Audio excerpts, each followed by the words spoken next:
Good day. In this video, I'm going to discuss one of the non-probability sampling design, which is convenience sampling design. When talk about non-probability sampling design, the respondent here did not undergo to randomized process, or the respondent here don't have an equal chance of being selected. Convenience sampling design. Samples are selected from the population only because they are conveniently available to the researcher. Researchers choose these samples just because they are easy to recruit, and the researcher did not consider selecting a sample that represents the entire population. The points to ponder here is the are the following.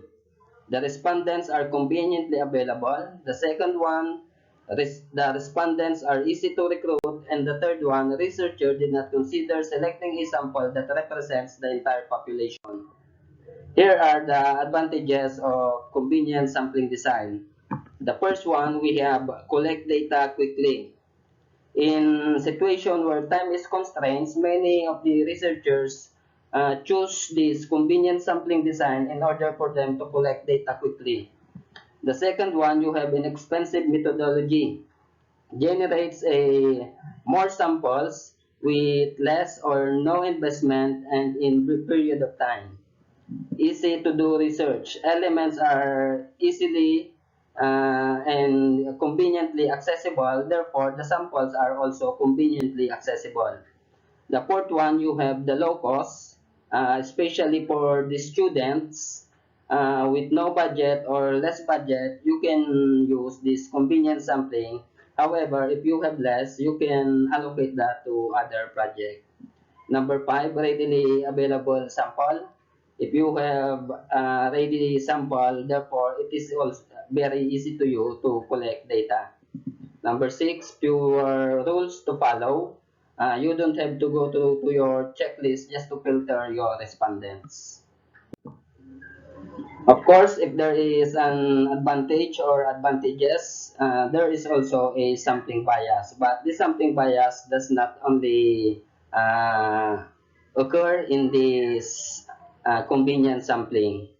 When you talk about sampling bias, meaning to say the researcher here choose the respondents incorrectly, either because the respondent have a lower or higher chance of being selected. Types of sampling bias, we have undercoverage sampling bias. The main reason for this undercoverage is inadequately representing the population or collecting responses only from easily available respondents by using convenient sampling.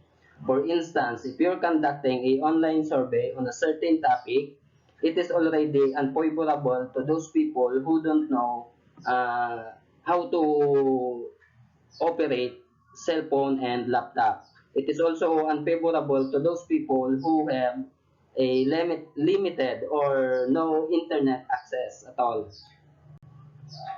We call that undercoverage sampling bias.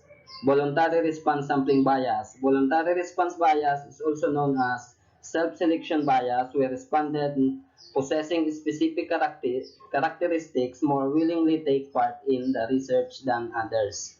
For instance, if the radio show or the TV show conducting a survey on a certain topic, the people who are only interested to the topic are the ones to respond on that survey. Survivorship sampling bias. Survivorship bias is a common type of sample bias where the researcher concentrates only on the sample that passes the selection criteria and ignore those who fail to pass.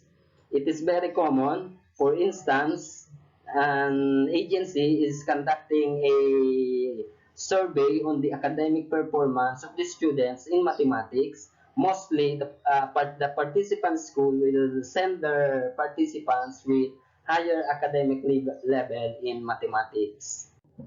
Non-response sampling bias. Non-response occurs due to the inability of chunk of the target population to take part in the survey because they choose not to. For instance, if the questions are already sensitive, mostly on some of your respondents will not respond on your survey. Say you are asking type of family. Say the person is belong to the or the person belongs to the broken family, it is already sensitive for him. That's why he will not respond to that. Recall bias. Recall bias simply happens when respondents can remember things incorrectly. Therefore, the best thing to do as the researcher, you have to conduct your research when the respondent have fresh memory on the occurrence. Observer bias. Observer bias is caused by researchers when they themselves influence the expectation of the research. This is also in your variable wherein it can affect on the dependent variable. For instance, I will give you example for this. If you attend to the seminar and the organizer conducting a survey if asking that if you learned on their topic, uh, probably or certainly your answer will be yes. It is because it is already affected by the researcher and uh, mostly through their accommodation because you eat their food, delicious food, therefore your response is always favorable to them. That is observer bias. In order for you to prevent those biases here in convenience sampling, the first thing to do, you have to define your population and your sample frame. Do not or keep your survey in short form and accessible. The third one, you have to set your survey goals, then do the follow-up. Last one, you have to give equal chance to the respondents. But the convenience sampling is not the best option when it comes to quantitative research. How to efficiently analyze convenience sampling data? Take multiple samples in order for you to have a reliable results.